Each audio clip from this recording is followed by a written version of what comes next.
السلام علیکم ورحمۃ اللہ وبرکاتہ۔ بسم اللہ الرحمن الرحیم۔ الحمد للہ رب العالمین، والصلاة والسلام علی اشرف الانبیاء والمرسلین وعلی آلہ واصحابہ اجمعین والتابعین لهم بإحسان الی یوم الدین، اما بعد۔ محترم حضرات و خواتین، رمضان المبارک کی خصوصیات میں سب سے عظیم خصوصیت، سب سے امتیازی ہم یہ کہہ سکتے ہیں کہ یہ قرآن کا مہینہ ہے۔ رمضان المبارک کا مہینہ قرآن کا مہینہ ہے۔ رمضان المبارک کا مہینہ قرآن مجید کے نازل ہونے کا مہینہ ہے۔ رمضان المبارک کا مہینہ قرآن مجید کی تلاوت کا مہینہ ہے۔ رمضان المبارک کا مہینہ قرآن مجید میں تدبر کا مہینہ ہے۔ رمضان المبارک کا مہینہ قرآن مجید کے معانی کو، اس کے پیغامات کو سمجھنے کا مہینہ ہے۔ رمضان المبارک کا مہینہ قرآن مجید پر عمل کرنے کا مہینہ ہے۔ رمضان المبارک کا اور قرآن مجید کا آپس میں بڑا ہی گہرا رشتہ اور تعلق ہے۔ جس نے رمضان المبارک میں قرآن مجید کی تلاوت نہیں کی، قرآن مجید میں تدبر نہیں کیا، قرآن مجید پر عمل نہیں کیا، قرآن مجید کے معانی اور اس کے پیغامات کو سمجھنے کی کوشش نہیں کی، اس سے بڑا محروم اور کون ہو سکتا ہے؟ اور اس سے رمضان کے علاوہ دیگر مہینوں میں کیسے امید کی جا سکتی ہے کہ اسے رمضان المبارک کے ساتھ اپنا رشتہ، اپنا تعلق بنانے کی توفیق ملے؟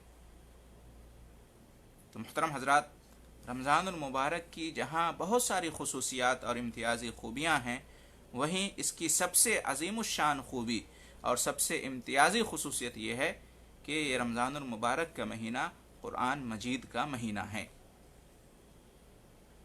اسی مہینے کے اندر اللہ رب العالمین نے قرآن مجید کو نازل فرمایا، اور قرآن مجید کے نازل ہونے کا آغاز اسی مہینے سے ہوا۔ قرآن مجید میں اللہ رب العالمین ارشاد فرماتا ہے: شہر رمضان الذی انزل فیہ القرآن ھدی للناس وبینات من الھدی والفرقان۔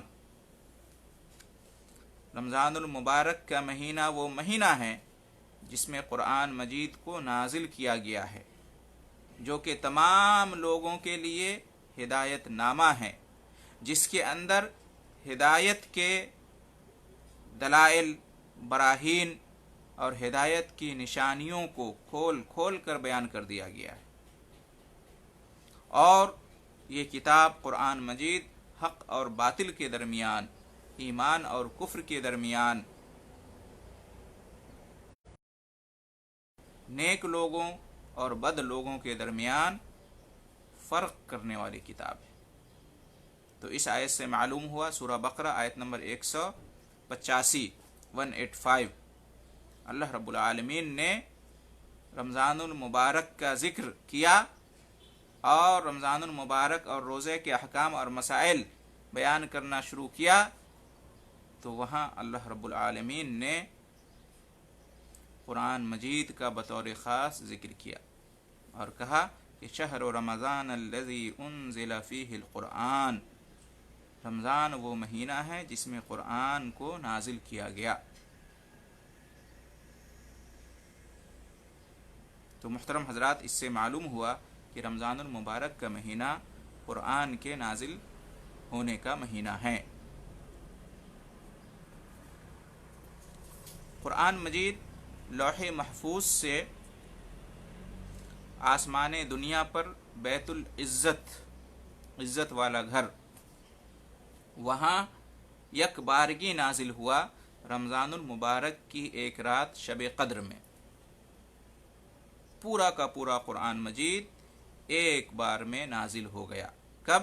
رمضان المبارک کے مہینے میں شب قدر میں لوح محفوظ جو اللہ کے پاس ہے، ساتوں آسمانوں کے اوپر اللہ کے پاس، اور اللہ عرش پر ہے، ساتوں آسمانوں کے اوپر عرش پر اللہ مستوی ہے، اللہ کے پاس لوح محفوظ ہے، وہاں سے قرآن مجید پورا کا پورا ایک ساتھ ایک بار میں اس آسمان دنیا پر جو ہمیں نظر آتا ہے، ایک گھر ہے جس کا نام ہے بیت العزہ، عزت والا گھر، وہاں نازل ہوا۔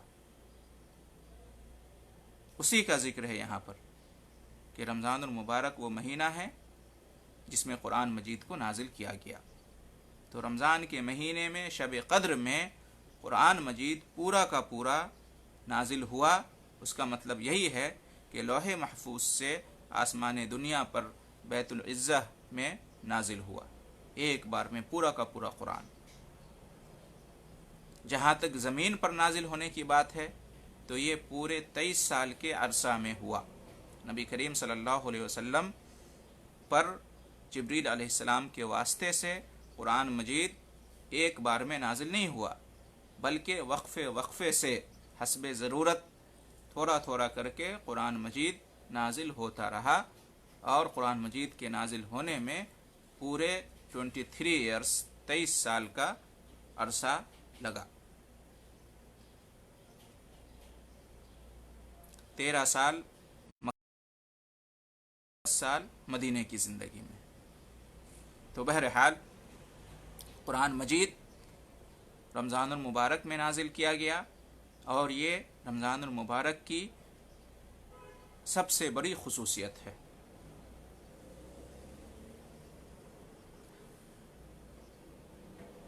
باقی جتنی بھی خصوصیات ہیں رمضان المبارک کی، روزہ، نماز، صدقہ، خیرات، دیگر مہینوں میں بھی اس کا تعلق ہے۔ فرض روزہ نہ صحیح، نفلی روزہ ہے، تراویح کی نماز نہ صحیح، تہجد کی نماز ہے۔ اسی طرح سے تمام نیکیوں کا تعلق دیگر مہینوں سے بھی ہے، لیکن تمام مہینوں میں رمضان المبارک کی ایک ایسی شان ہے اور خوبی ہے اور خصوصیت ہے کہ وہ دیگر مہینوں کو حاصل ہی نہیں ہے، اور وہ یہ ہے کہ قرآن مجید کا یک بارگی پورا کا پورا اس ماہ مبارک میں شب قدر میں نازل ہونا۔ بلکہ یہی نہیں، زمین پر بھی، یعنی نبی کریم صلی اللہ علیہ وسلم پر حضرت جبریل علیہ السلام کے واسطے سے قرآن مجید جب نازل ہونا شروع ہوا اللہ کی طرف سے، تو وہ رمضان المبارک ہی کے اندر شروع ہوا۔ پہلی بار جب نبی کریم صلی اللہ علیہ وسلم پر وحی نازل ہوئی اور سورہ علق کی ابتدائی 5 آیتیں نازل ہوئیں غار حرا کے اندر، تو وہ کون سا مہینہ تھا؟ رمضان المبارک کا مہینہ تھا۔ تو قرآن مجید پورا کا پورا لوح محفوظ سے آسمان دنیا پر ایک بار نازل ہوا، تو وہ مہینہ رمضان کا مہینہ تھا، اور اسی طریقے سے زمین پر بھی قرآن مجید کے نزول کا آغاز ہوا تو وہ جس مہینے میں ہوا وہ رمضان المبارک کا مہینہ تھا۔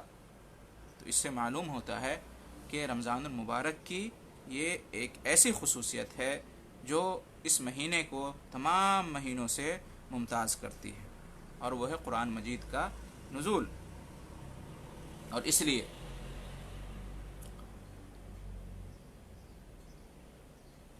رمضان المبارک میں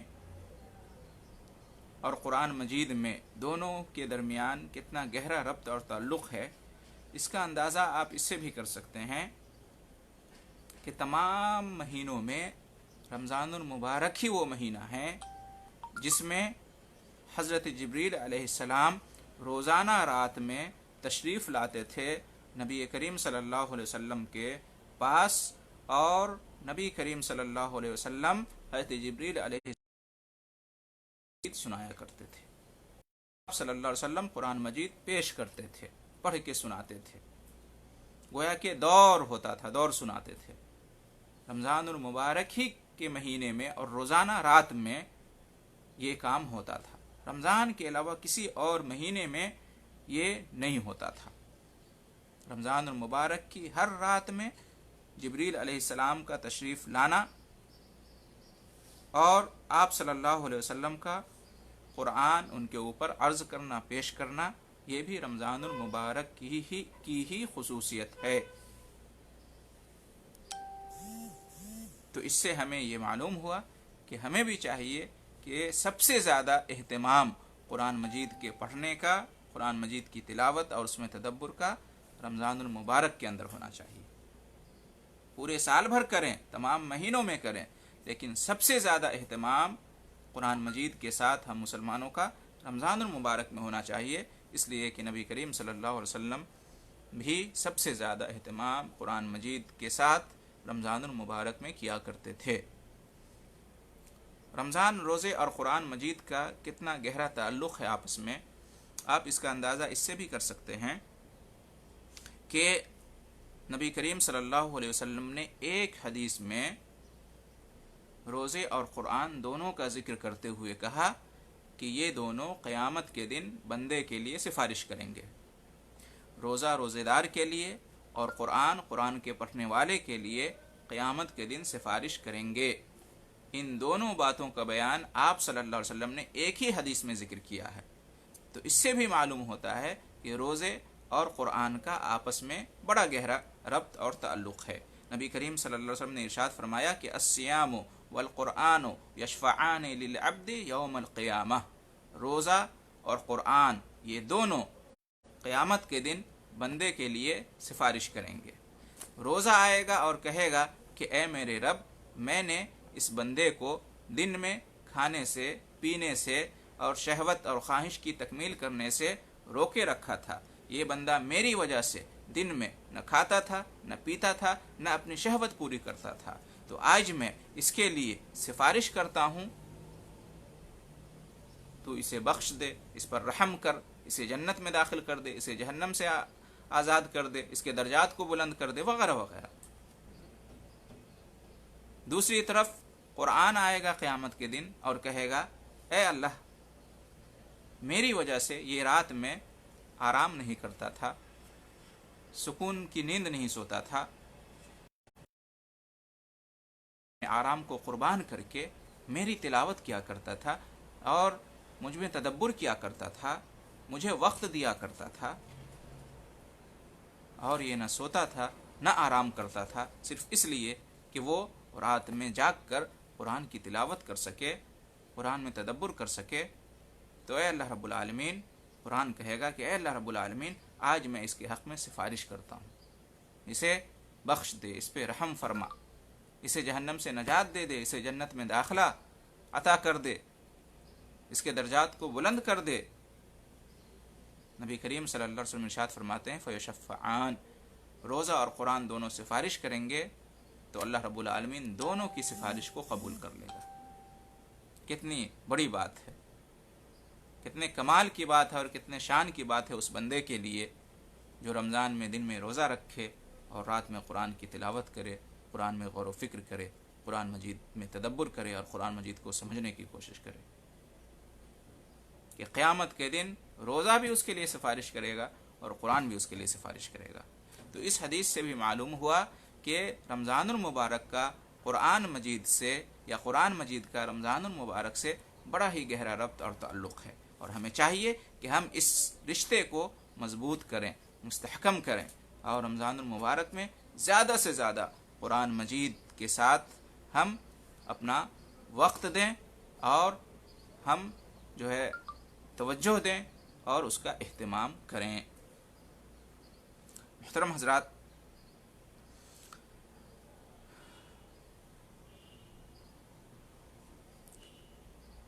سلف صالحین کی تاریخ پہ اور ان کی سیرت پہ اگر ہم غور کرتے ہیں تو معلوم ہوتا ہے کہ رمضان المبارک میں قرآن مجید کے ساتھ ان کا اہتمام کتنا زیادہ ہوتا تھا، اور دیگر مہینوں کے مقابلے میں رمضان المبارک میں قرآن مجید کے ساتھ ان کا تعلق کتنا گہرا ہو جاتا تھا اور کتنا بڑھ جاتا تھا۔ چنانچہ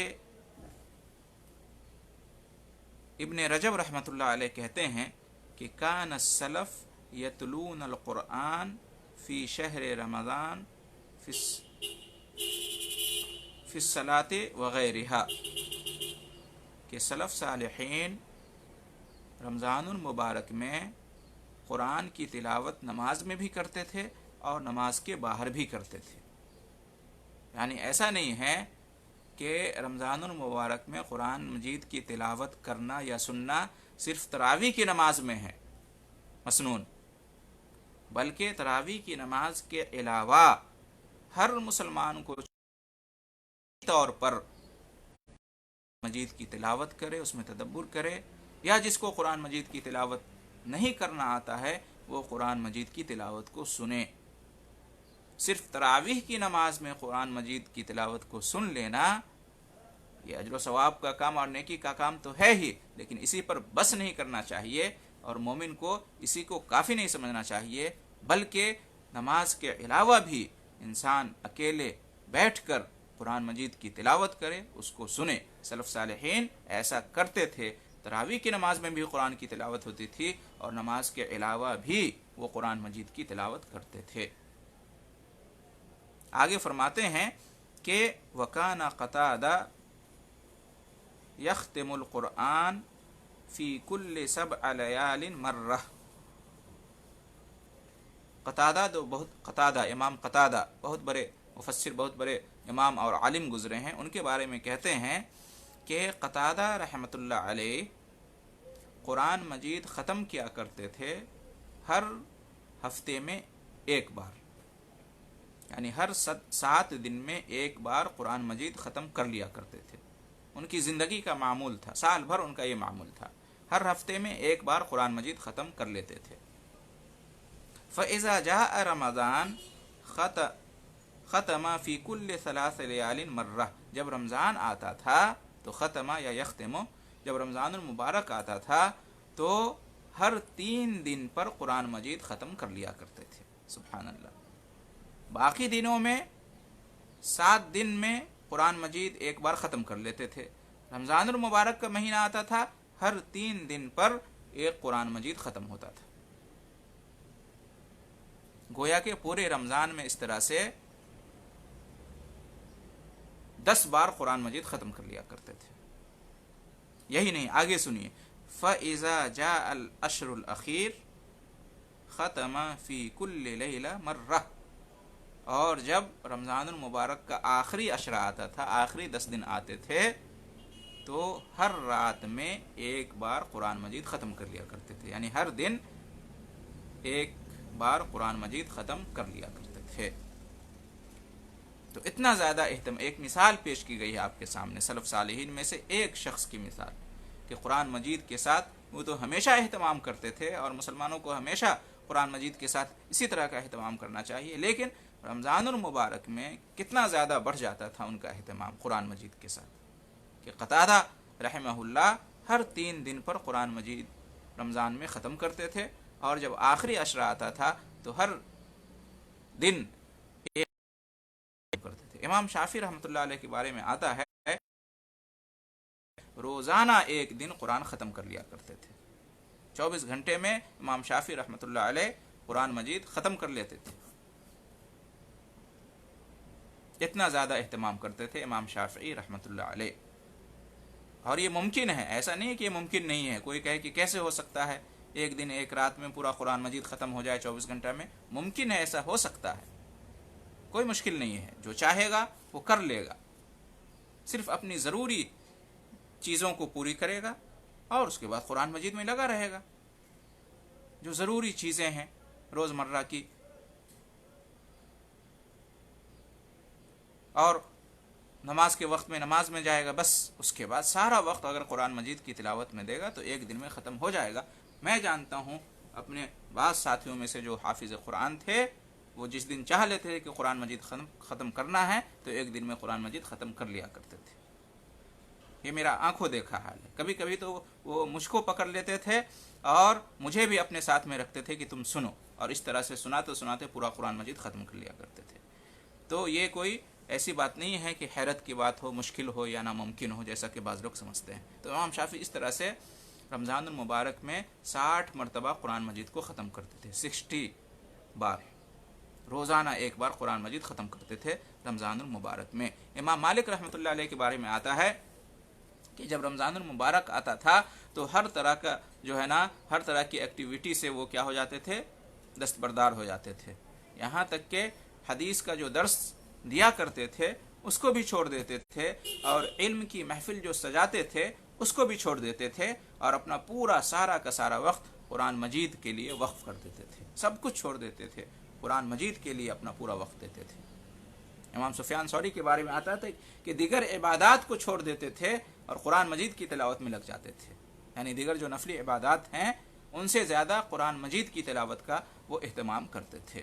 تو اتنا زیادہ سلف صالحین قرآن مجید کا رمضان المبارک میں اہتمام کرتے تھے، تو غور کرنے کا مقام ہے کہ آخر ایسا کیوں ہوتا تھا، اس کی وجہ کیا ہے؟ اس کی وجہ یہی ہے کہ رمضان کا مہینہ قرآن کا مہینہ ہے، رمضان کا مہینہ قرآن کے نازل ہونے کا مہینہ ہے، رمضان کا مہینہ قرآن کی تلاوت اور اس میں تدبر کا مہینہ ہے، رمضان کا مہینہ قرآن مجید کو سمجھنے کا مہینہ ہے۔ ہمیں چاہیے کہ ہم بھی رمضان المبارک میں قرآن مجید کے ساتھ ایسا ہی اہتمام کریں، ہم اپنا ایک جو ہے نا شیڈول بنائیں، ایک چارٹ بنائیں، ایک ٹائم ٹیبل بنائیں، اور جو ہے نا اس میں ہم کہ پورے رمضان میں کے ساتھ ہمیں کیسے زندگی گزارنا ہے۔ ہم کوشش کریں کہ کم سے کم ہر ہفتے یا ہر 10 دن پر ایک بار قرآن مجید ختم ہو۔ روزانہ کو ہم ترتیب دیں کہ ایک دن میں اتنا پڑھنا ہے، ایک دن میں مثال کے طور پہ 3 پارہ پڑھنا ہے پورے 24 گھنٹے میں۔ ضروری نہیں کہ ایک ہی مجلس میں، ایک ہی بیٹھک میں آپ پورا 3 پارہ ختم کریں، مختلف دن اور رات کے مختلف حصوں میں آپ اس کو تقسیم کر دیں، کم سے کم ہر 10 دن پر ایک بار قرآن مجید ختم کرنا ہے، روزانہ 3 پارہ پڑھنا ہے۔ تو اس طرح سے جو ہے نا کئی بار قرآن مجید آپ کا ختم ہو جائے گا۔ اسی طریقے سے یہ پلاننگ بنائیں، اس طرح سے منصوبہ بندی کریں کہ قرآن مجید صرف پڑھنا نہیں ہے، اس کی تلاوت ہی نہیں کرنی ہے، بلکہ قرآن مجید میں تدبر بھی کرنا ہے، قرآن مجید میں غور و فکر بھی کرنا ہے، اور اس کے لیے وقت خاص کر دیں۔ پورا جو 24 گھنٹہ ہے دن رات کا حصہ، اس میں کچھ اوقات مختلف اوقات ہو سکتے ہیں، خاص کر دیں کہ قرآن مجید میں غور و فکر کرنا ہے، تدبر کرنا ہے۔ اسی طرح سے یہ بھی فکس کر لیں کچھ وقت کو کہ قرآن مجید کی تفسیر پڑھنی ہے، قرآن مجید کا ترجمہ پڑھنا ہے، قرآن مجید کو سمجھنے کی کوشش کرنا ہے۔ یاد رکھیں ہمارا زیادہ سے زیادہ وقت رمضان المبارک میں قرآن مجید میں لگنا چاہیے، یہاں تک کہ نماز سے بھی زیادہ۔ 5 وقت کی نماز کا اہتمام تو ہم کریں ہیں فرض اور سنت کے ساتھ، اور تراویح کی نماز کا بھی اہتمام کریں، اس کے علاوہ جتنا ہمارا وقت ملتا ہے ہمیں زیادہ سے زیادہ قرآن مجید میں ان اوقات کو صرف کرنا چاہیے۔ یہ قرآن مجید جو ہے نا کا ہم سے مطالبہ ہے رمضان المبارک کے اندر، اس لیے کہ قرآن مجید میں اللہ رب العالمین نے خود قرآن کے بارے میں کہا ہے رمضان سے جوڑتے ہوئے کہ رمضان وہ مہینہ ہے جس میں قرآن مجید کو نازل کیا۔ خود نبی کریم صلی اللہ علیہ وسلم روزانہ رات میں جبریل علیہ السلام کے ساتھ قرآن مجید کا مدارسہ کرتے تھے، مراجعہ کرتے تھے، دور کیا کرتے تھے۔ قیامت کے دن بھی روزہ اور قرآن دونوں ایک ساتھ آئے گا اور سفارش کرے گا۔ اور ہمارے سلف صالحین کے بارے میں آپ نے ابھی سنا چند مثالوں کے ذریعے سے کہ رمضان میں قرآن مجید کا کس قدر اہتمام کیا کرتے تھے۔ کیا یہ سب ہمارے لیے کافی نہیں ہے کہ ہم اس سے نصیحت حاصل کریں، سبق حاصل کریں، عبرت پکڑیں؟ کیا ہمیں ان سے زیادہ ضرورت نہیں ہے کہ ہم قرآن مجید کی تلاوت کریں، اس میں تدبر کریں، اس کو سمجھیں، اس پر عمل کریں؟ یقیناً ہم زیادہ محتاج ہیں، ہم زیادہ ضرورت مند ہیں اس کے، اور ہمارے لیے اس میں زیادہ فائدہ ہے، اس لیے کہ ہمارا سال بھر کس طرح سے گزرتا ہے والحفیظ ہم سب جانتے ہیں۔ تو کے ساتھ اپنا رشتہ، اپنا تعلق مضبوط کریں اور گہرا بنائیں۔ یہ رمضان کا حق ہے، یاد رکھیں جس طرح سے رمضان میں روزہ رکھنا ہے، نماز پڑھنا ہے، اسی طرح سے رمضان میں قرآن کی تلاوت اور اس میں تدبر بھی کرنا ہے اور قرآن مجید کو سمجھنا بھی ہے۔ یہ سچے اور پکے مومن اور مسلمان کی نشانی ہے۔ ایک سچا اور پکا جو مومن ہوتا ہے وہ صرف 1-2 عبادت پر موقوف نہیں ہو جاتا ہے، ایک دو عبادت کو کافی نہیں سمجھتا بلکہ تمام عبادات کو جمع کرنے کی کوشش کرتا ہے۔ رمضان آیا ہے، روزہ بھی رکھیں، نماز بھی پڑھیں، صدقہ اور خیرات بھی کریں اور قرآن مجید کی تلاوت بھی کریں، تمام نیکیوں کو جمع کریں۔ قیامت کے دن چاروں طرف سے نیکیاں آئیں گی اور آپ کے لیے سفارش کریں گی۔ کتنا اچھا منظر لگے گا، خوشنما منظر، اور اللہ رب العالمین ان کی سفارش کو قبول فرمائے گا۔ محترم حضرات، تو ہمیں چاہیے کہ رمضان المبارک آیا ہے تو اس کی جو امتیازی خوبی اور خصوصیت ہے کہ یہ رمضان المبارک قرآن مجید کا مہینہ ہے، ہم اس کو عمل کر کے ثابت کریں اور عملی تصویر ہم اس کی بن جائیں۔ رمضان المبارک کو ہم قرآن مجید کی تلاوت، اس کے تدبر اور اس کے سمجھنے میں گزاریں تاکہ قیامت کے دن قرآن مجید ہمارے لیے سفارشی بن کر آئے۔ اور ویسے بھی قرآن مجید کی تلاوت کرنے کی کتنی زیادہ فضیلت ہے کہ ایک ایک حرف پہ 10 نیکیاں ملتی ہیں۔ اگر آپ صرف مثال کے طور پر سمجھ لیں الف لام میم، یہ 3 حرف پڑھیں گے تو اس پر 30 نیکیاں ملیں گی۔ الف پہ 10 نیکی، لام پہ 10 نیکی اور میم پہ 10 نیکی۔ الف لام میم پڑھنے پر 30 نیکیاں ملیں گی۔ اس طرح سے اگر ہمارا پورا قرآن مجید ختم ہوگا، اور ایک بار نہیں، 2 بار نہیں، 3 بار نہیں، جتنا چاہیں ہم قرآن مجید ختم کر لیں رمضان کے اندر، کوئی پابندی نہیں ہے۔ تو اس طرح سے ہزاروں، لاکھوں، کروڑوں، اربوں حروف بنیں گے قرآن مجید کے، اور اس پر ہمیں کتنی نیکیاں ملیں گی۔ ایک نیکی کو، ایک حرف کو 10 نیکی سے ضرب کر دیں تو محترم حضرات بڑا اچھا موقع ہے۔ اور الحمدللہ ابھی تو لاک ڈاؤن چل رہا ہے، کرفیو چل رہی ہے، ہمارے پاس تو کوئی ایسا کام بھی نہیں ہے جس میں ہم مشغول رہیں، نہ ڈیوٹی جانا ہے، نہ بزنس میں اتنا زیادہ مشغول ہونا ہے، ہمارے پاس وقت ہی وقت ہے، پورا ہمارا ٹائم جو ہے ابھی گھر میں گزر رہا ہے، ہمارے پاس خوب فرصت ہے، فراغت ہے، وقت ہے، جو کسی رمضان میں ممکن نہیں ہوا وہ اس رمضان میں ہم سے ممکن ہو سکتا ہے۔ وہ یہ ہے کہ ہم خوب اللہ رب العالمین کی عبادت کریں، دن میں روزہ رکھیں، رات میں تراویح کی نماز پڑھیں، اور قرآن مجید دن میں بھی پڑھیں اور رات میں بھی پڑھیں۔ ہمارا زیادہ وقت گزرے گا۔ قرآن مجید والے، اللہ کے رسول صلی اللہ علیہ وسلم نے فرمایا ان کے بارے میں کہ وہ اللہ والے ہیں، اہل اللہ و خاصتہ۔ قرآن والے جو ہوتے ہیں وہ اللہ والے ہوتے ہیں، اللہ کے خاص لوگ ہوتے ہیں۔ محترم حضرات، کیا ہمارے دل میں چاہت نہیں ہوتی ہے جب ہم تراویح کی نماز کسی حافظ قرآن کے پیچھے پڑھتے ہیں، کتنی تمنا اور آرزو ہوتی ہے کہ کاش ہم بھی حافظ قرآن ہوتے، ہم بھی قاری قرآن ہوتے، ہم بھی عالم دین ہوتے۔ بالکل جو سچا پکا مومن مسلمان ہوتا ہے اس کے دل میں اس طرح کی بات آتی ہے۔ تو گرچہ حافظ نہیں، قاری نہیں، عالم نہیں، لیکن آپ قرآن مجید کو روزانہ پڑھ تو سکتے ہیں، دیکھ ہی کر صحیح۔ قرآن مجید کو روزانہ آپ اس میں تدبر تو کر سکتے ہیں، دیکھ ہی کر صحیح، اس کو سمجھ تو سکتے ہیں ترجمہ اور تفسیر کے ذریعے سے۔ تو یقیناً یہ بھی بڑا اجر اور ثواب کا کام ہے، اور اصل یہی مقصد ہے حافظ اور قاری ہونے کا اور عالم ہونے کا، کہ آدمی اس پر عمل کرے، اپنی عملی زندگی میں جو ہے نا قرآن مجید کے ساتھ اپنا تعلق، اپنا رشتہ بنا کر رکھے، یہی اصل مقصد ہے۔ تو محترم حضرات، اگر ہم چاہتے ہیں کہ ہم حافظ قرآن کو، قاری قرآن کو، عالم دین کو دیکھ کر رشک کرتے ہیں، تو رمضان المبارک کا مہینہ بہت ہی قیمتی مہینہ ہے اور بہت اچھا موقع ہے کہ ہم بھی قرآن مجید کے ساتھ اور جو دین کا علم ہے اس کے ساتھ اپنا رشتہ، اپنا تعلق مضبوط کر لیں، گہرا کر لیں۔